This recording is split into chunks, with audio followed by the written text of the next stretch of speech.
What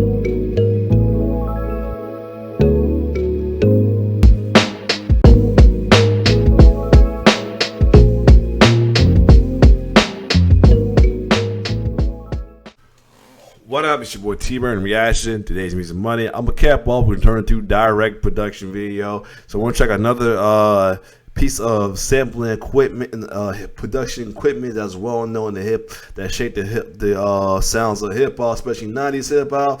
That's none other than this time is the Equinox, I swear Bush the fuck out of that name. Ensoniq ASR 10.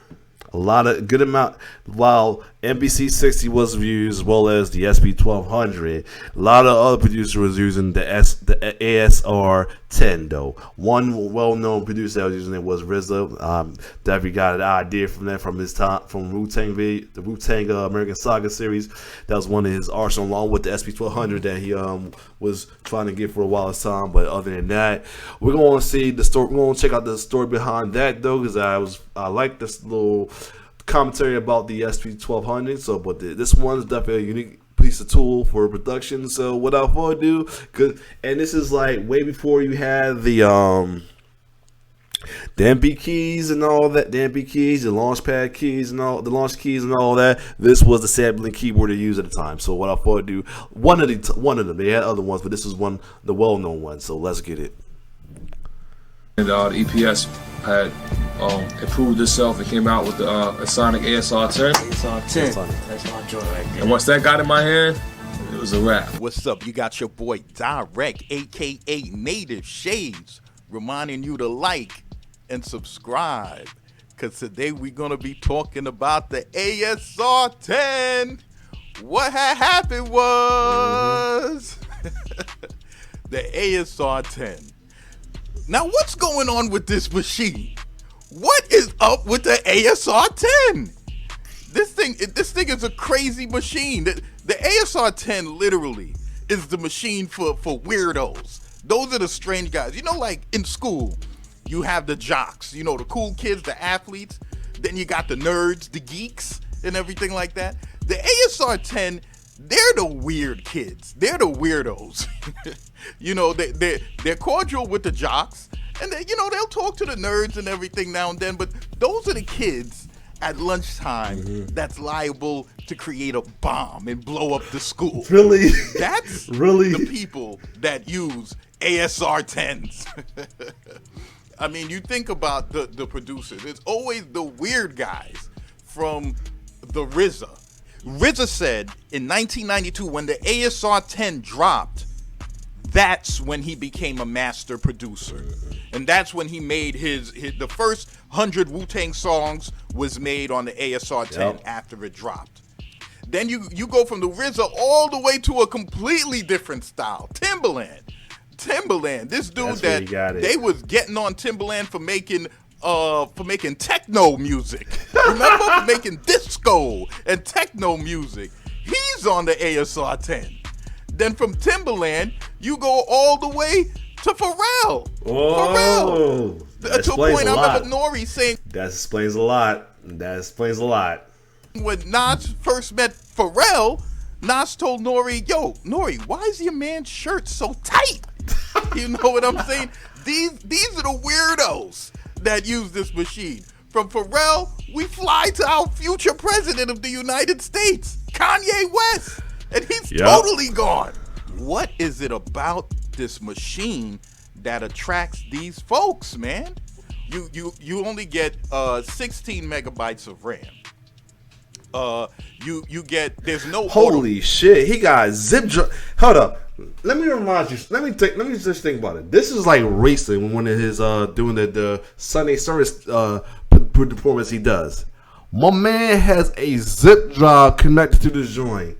I ain't seen them shits in years. Yes, I'm a computer geek. I used to follow, used to look at Radio Shack catalogs, what was it, Office, what was it, computer, what I forgot it's called. Anyway, I remember the compact monitors, all that, the Office Depot, the Staples, what was the other computer places? Best Buy when I got well known. I used to remember being fascinated with the computer stuff that was on there. I remember getting with my stepdad the catalogs. I was fascinated with stuff. I remember the super disc and the zip drives. It was like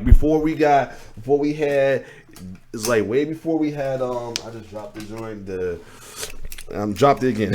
I'm choosing. I'm dropping shit.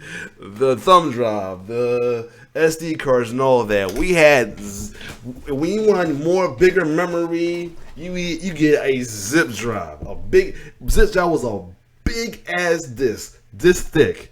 Literally this thick, and you had to drive just like that right there. That purple joint story. I look like if it's not the Z drive, it's definitely the super disc joint. Either way, if it's not the zip drive, it's definitely close to it though. But yeah, man, he really got a zip joint. Look at the connection, because the ASR is classic, but still, wow, my man really got a zip joint. That's crazy.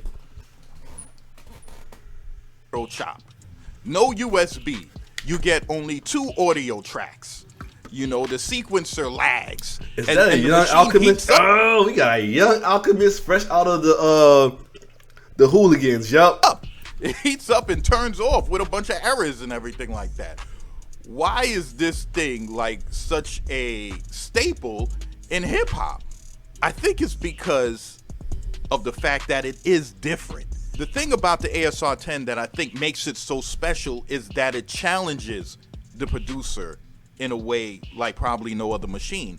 The producer, if you go in trying to do your own thing, you're going to be sadly mistaken. Mm-hmm. It actually humbles you and makes you realize that, no, you're going to have to work with the workflow within the machine. Mm-hmm. You know, like, let's keep it real. When this thing came out, people weren't doing granular synthesis with the ASR 10. No. You know what I'm saying? They were using it in the simplest form. This is 1992. This is when hip hop was still finding its way. You know what Cats was doing with the ASR 10? They would find a record and they'd find a snare, because there was no sounds on board the machine unless you were using the disc. But the machine itself had no sounds. So every sound you had to sample it in there. Mm-hmm. So they would find a record. They'd find a snare that they liked, and they would sample that snare. Then they'd find another record, find a kick, they'd sample that kick. They'd find a hat, sample a hat.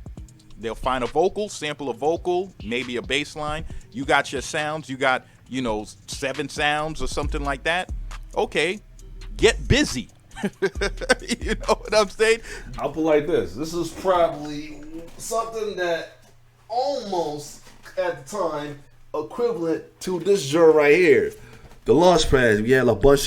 We have like over 64 around 64 pads right there as well too. I think that was like almost in place of that in a way though. That's one thing good about that. A Launchpad is definitely useful for you you don't want to use a keyboard, you still need something for keys. That's useful. That's why I'm still holding on to it. I might use it with the MPC, because sometimes doing keys on MPC is it's cool, but sometimes it can be frustrating. But yeah, imagine having that back then, but with actual keys. What I'm saying, get busy and make a record out of it. You know what I'm saying? And the ASR 10, the workflow of it leads you from point A to point B, and it assists you in making a record out of those sounds. It had a feature, the poly keys on the ASR 10, where you can press the keys, and it's cool. You're making a chord sound, and then when you press it a little bit harder, now all of a sudden you get this really dope resonance pad type sound that sounds incredible. You know what I mean? I remember RZA stating on the ASR 10 what he liked about it was that it forced him to work completely different. It wasn't like an MPC with pads. You were using keys, so he would actually sample notes and everything like that. And he said when he would sample a vocal, since when you sample a vocal and you put it on a key, it spreads it out across the keyboard. So he said he was able to play chords with the vocals. So that's how come in those early Wu-Tang songs you're hearing all that and all these cool chords, because he was playing chords with the sample. That machine forced these cats to work completely differently, man. And these cats became wizards on the machine. You ever see like Jake 1 on the ASR 10? This guy goes 100 miles per hour on the machine. He like You know, like those court he's a- stenographers, yeah, I think he's really when they're doing a court too. case and the stenographers over there and they're typing up everything the court people are saying and they're going like super fast. That's Jake 1 on the ASR 10. It's like, Wow. this machine forced you to be different, and whatever creativity that you wanted to bring to the table, whatever style you was trying to do, it helped you bring that style out. And not to mention the machine, the sound was radio ready. The sound was awesome.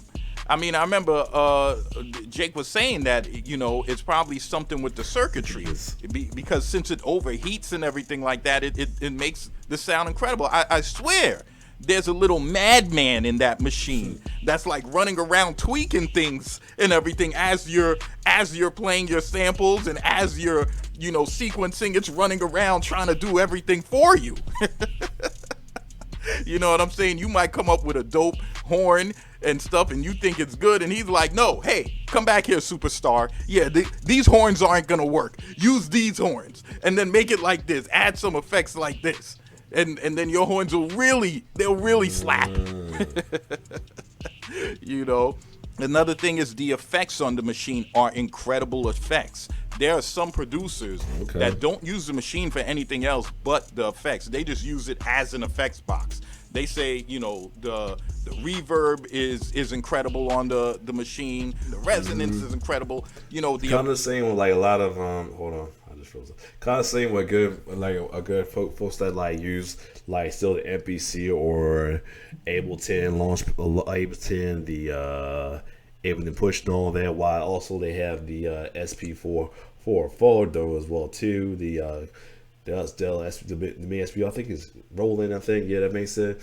I remember recording, but anyway, yeah, that's or not Roland. It's not Roland. Does he's who?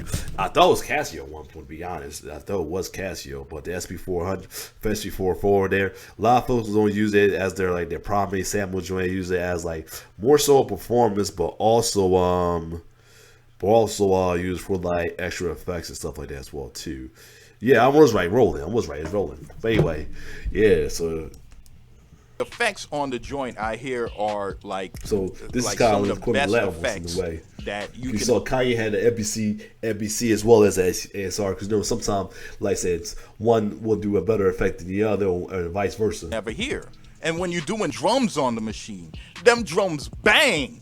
Timbaland was quoted of saying, you know, he was using the ASR 10 when he was working with Kanye West and doing all them songs like Stronger and everything like that. And to a point, he said that he's going to work on some new stuff and he's going to bring back the ASR 10 and use them on the new stuff. So this is a machine that just transcends eras.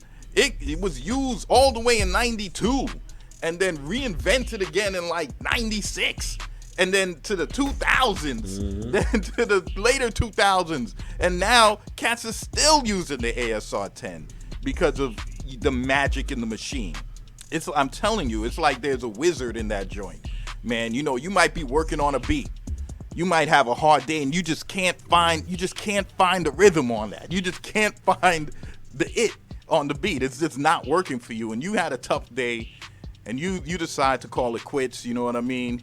You put on your coat, you know, you turn off the machine, you close the lights in the studio, you're walking out the door, and then all of a sudden, the machine lights up magically. The machine lights up magically, and then it turns on, and then it plays your sequence that you was working with, but this time it got a little chance to cool off now. So now it's starting to hit a little bit different now. Now all of a sudden you got the head bob going. Now you come back, you take your jacket off, and now you start, you know what I mean? You start focusing now, and now you start putting other samples in together, and you start cooking. Right. That's what the ASR 10 does, man. The ASR 10 did have a SCSI, so you could hook it up to like a hard drive or your computer or something like that for more space. Like I said, the zip drive that Kanye had hooked up to as well too. Like zip drives was like before we had that's like even before, I think it was like what was the earlier incarnation of these, the external hard drives. So that's what that was. Like now I think about it, that's probably like what originally was our external hard drives was the whole like big a lot of memory. You know what I'm saying? A lot of disk space. and everything. So that was cool. And the ASR 10, you know, it only had 30 seconds sample time, I think, and that's not a lot. I mean, stuff like the SP1200, I think only had 10 seconds. So 30 seconds was like a lifetime on that machine. Plus, that was around the time when cats started doing the whole speed the record up, sample it, and then, you know, bring it back to speed when it's in the machine so that you can get more sample time. That's when cats started using that trick. They use that trick till today, but they was really doing that thing when the ASR 10 came out. When the ASR 10 dropped, it was about $2,700-$2,800. It cost some money, but if you was a producer and you was trying to do something different, definitely that machine was for the different guy. It was for the weirdos. I always say, you know what I'm like, a lot of companies, they don't make keyboard samplers because they realize that not everybody plays the piano, and sometimes people could get scared when they see keys and they're like, I'm not gonna mess with that. Yeah. But it takes a certain kind of person to say, nah, I will mess with that. You know True, what I mean? true. And those are the Like I said. producers that was messing with the ASR. And now we got the launch keys, the MBKs as well too.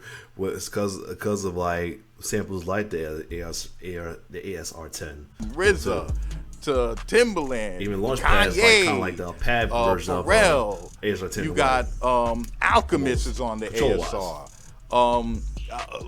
Large Professor started using the ASR. Large Professor was like when he first was hearing RZA's beat, they sounded kind of choppy, and he was like, "Yo," and he was used to making everything clean and neat, but he said he got busy with the ASR and started getting it in. You got cats like the Grouch, Living Legends. He's on the ASR. You know what I'm saying? Jake One on the ASR. Just a lot of cats on the ASR 10, man. So yeah, that's the ASR 10. What had happened was, so this is your boy Direct, aka Native Shades, reminding you to go down in the description and get that how to make fire beats fast. Where I'm showing you how to. All right, so this is definitely a good little thing to check out though about the ASR 10. Definitely, the ASR 10 was definitely a good thing to check out because, like I said, I saw this from back in the day. A lot of artists and everything. I know folks were still using it. Now I did remember seeing Kanye West using a keyboard. I didn't think it was gonna be this though. Nice. But yeah, like I said, this before you had the MBKs, keyboard samplers, the launch keys from Novation, and many other keyboard style samples that you see people use. This was one of the OGs. I'm saying one of them because I know they had other ones like some Casios, some Rolands. Casio and Roland definitely was used of some keyboards as well too, because definitely remember them as well too, and many others. So other than that, shout out to Direct Production as well too. If you like more reaction, like, share, subscribe on YouTube channel. Next one probably gonna check out is the one of the NPC, the Daddy Lamar NPCs. It's your boy T-Bear signing off. One love.